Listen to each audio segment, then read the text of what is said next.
In this video, we are going to learn simple past tense WH questions with action verbs. Okay.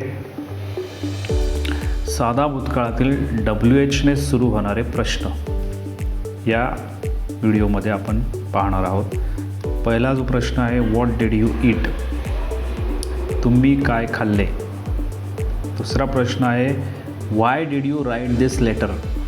तुम्ही हे पत्र का लिहिले? आणि तिसरा आहे, when did sir teach this lesson? सरांनी हा धडा कधी शिकवला?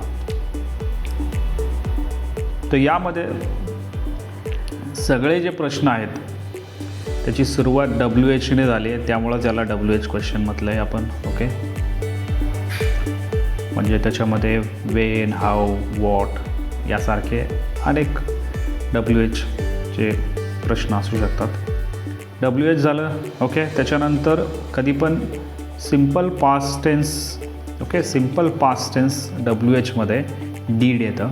ओके, त्यानंतर सब्जेक्ट म्हणजे करता येतो आणि फायनली क्रियापदाचं पहिलं रूप. ओके, जर सिम्पल पास्ट टेन्स आहे आणि WH क्वेश्चन आहे तर क्रियापदाचं पहिलंच रूप येणार. डीड आलं तर पहिलंच रूप येणार. ओके, तर या पद्धतीने इथं बघा WH आहे, इथं WH आहे, इथं WH आहे, त्याच्यानंतर डीड आहे, डीड आहे, डीड आहे, त्यानंतर बघा सब्जेक्ट यू,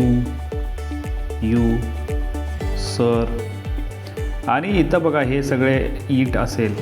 इथं बघा ईट क्रियापदाचं पहिलंच रूप आहे. त्याच्यानंतर राईट असेल, हे पण क्रियापदाचं पहिलं रूप आहे. टीच आहे, पहिलंच रूप आहे. तर in short we can say that simple past tense WH question starts with WH. It also has a deed. Okay, त्याच्यानंतर सब्जेक्ट येतो आणि क्रियापदाचं पहिलंच रूप येतं.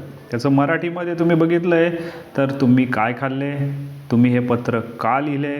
सरांनी हा धडा कधी शिकवला? सरांनी धडा कुठे शिकवला?